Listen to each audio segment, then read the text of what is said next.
Hi everyone, আমি Urmi and আজকে আমি what I eat in a day করছি। So yes, let's see. In morning আমি ঘি দিয়ে ভাজা পরোটার সাথে চিংড়ি দিয়ে কচু কারি করা হয়েছিল, সো সেটা খেলাম ব্রেকফাস্টে।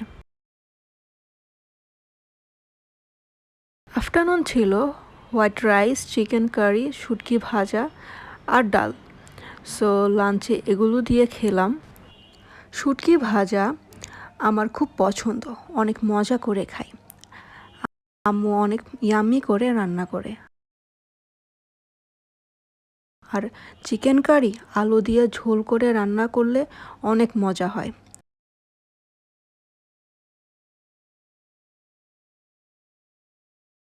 পরে একটু ডাল দিয়ে খেলাম।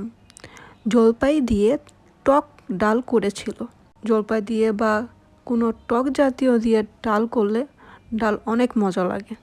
সেগুলো দিয়ে লাঞ্চ করলাম। পরে ইভিনিংয়ে ছিল দুধ চা। ইয়েস, আমিও চা অনেক খাই, গরম শীত সব সময়। চা না খেলেই হয় না। সাথে খেলাম চিংড়ি কারি ঝোল দিয়ে মুড়ি। কিছুর ঝোল দিয়ে মুড়ি খেতে মজাই লাগে, স্পেশালি গরুর মাংস দিয়ে।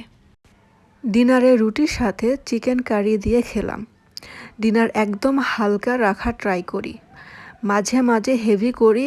ডিপেন্ড করে দিনে বা আদার টাইমে বেশি বা হেভি কিছু খাই কিনা। So yeah, that's it. Okay, by.